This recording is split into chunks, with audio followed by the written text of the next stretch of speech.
Nigerian fashion industry has evolved so much over the years, showcasing diverse cultures, ethnic groups, and styles.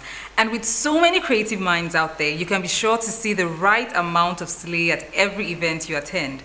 And speaking of creative minds, today we are at the fashion home of GTStitches. We get to meet the man behind the brand. Thank you so much for having me here today, sir. Thanks for coming. Yeah, so personally, I know you as Mr. Awani, the man behind GTStitches, but we would like to get to know you a little bit more, like where you schooled, how you got into the fashion industry. So tell us about you. My name is Esimaje Awani. Okay. I'm the CEO of GTStitches, and I lived in Canada for about 11 years. Oh, really? I studied paralegal education, graduated, and I was actually a member of the Law Society of Upper Canada. And I have another degree in Law and Society. And presently, right now, I'm doing law in Ivie University. Wow. I'm in my second year. Okay. I bet not many people know the lawyer side of you. I'm just getting to find that out myself. Very But true. so how did you, I wouldn't say switch because you're still, going at it at your law degree. Yeah. So how did you, at what point did you decide to go into fashion?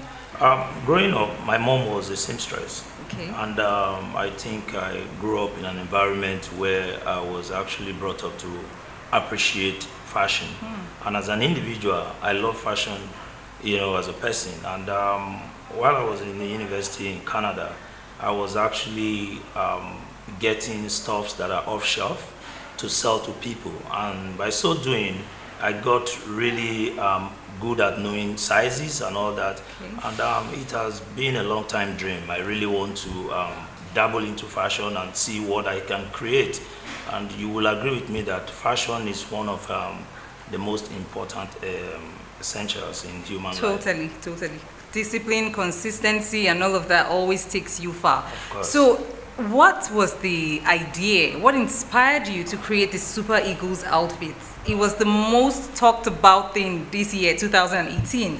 So what inspired that? I think it was actually born out of patriotism. Wow. And secondly, we in the fashion industry, one thing I said to myself is that we must strive to change the narrative.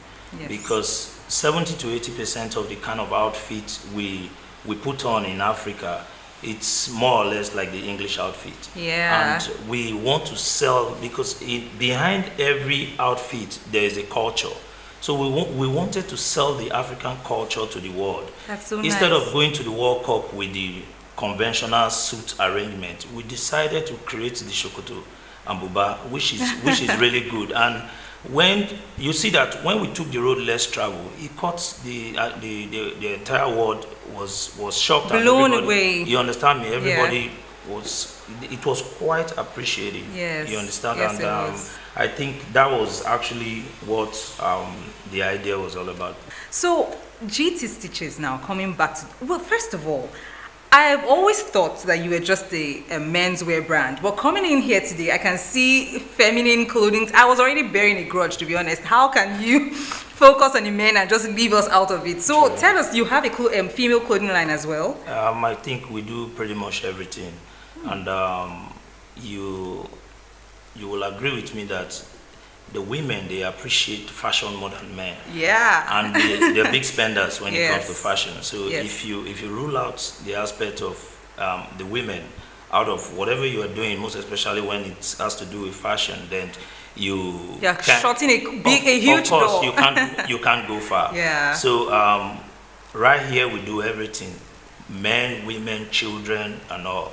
Okay, so I know I'm not even a football fan, but I know the Super Falcons, they just had a match where they beat the Equatorial Guinea or something like that. And I was hoping to see, someone make a nice outfit for them. Why didn't you, you steal the opportunity to show your, skills in your female clothing?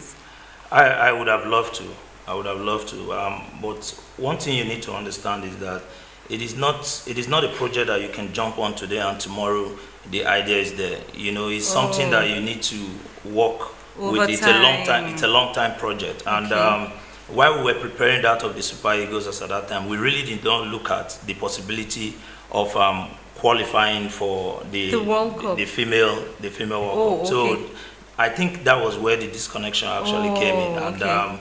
if we were actually given the opportunity, I would have loved to. Why not? Yeah. Because right now, our brand has been tied to NFF. Yes. You know, so it would have been a lovely opportunity. Yes. And I think that's not really the end of it. Other tournaments are coming, and Totally. hopefully we'll do something that will be more and quite appreciable. Okay. So how do you feel when you see a groom on his big day wearing your outfit? How does that make you feel? Fulfilled. That's Yeah. that's everything. Yes. You understand me? And whenever I know that I have displayed so much energy in trying to create something and it comes out really well, I try as much as possible to also be part of the occasion. So I can sit down there and appreciate, the creativity and all that. So that's pretty much correct. So what advice do you have for a young entrepreneur just starting out or about to start out? I think my advice to them is to try as much as possible to have a vision and stay within the framework of that vision. Although it is really tough, but if you are focused and consistent, most especially when you are diligent in what you're doing, I think the sky will be your starting point and beyond. Yeah. So they should try as much as possible to think outside the box and see how they can put these things together. And if it is only when you attempt something that you get results. True. You can't sit down there and hoping that manna will fall from heaven. But if you a journey of 1,000 miles starts with a foot. So if you carry that first step, I am very, very optimistic in my spirit that you will definitely get what you are looking for. Definitely. And even if you fall, stand and try again. Of course, that's the spirit. So tell us, where do you see your brand in 5 years? Where do you see this going? Trust me, I believe in aiming for the heavens because I don't dream small. Wow. So my target in the next 5 years is to be either bigger than Versace or Gucci or very close. Yeah. And we are a consuming nation. Yes, we are. And we have, this is a targeted market. But the only problem we are facing right now is that what we're doing is more of bespoke. So if it is possible for us to move a little bit from bespoke to ready to wear, then I think the sky will be our starting point and beyond. But for 2019, we have lots of programs lined up, and hopefully what's going to happen in 2019 will be bigger than what we've actually given to Nigerians in 2018. We can't wait to see, trust me. So I've had the most enlightening time right now, listening to you, getting to know more about you, more about the GT brand, your dreams and aspirations, taking it forward from here on out. It's really a pleasure being here today. Thank you for having us. Thank you for coming.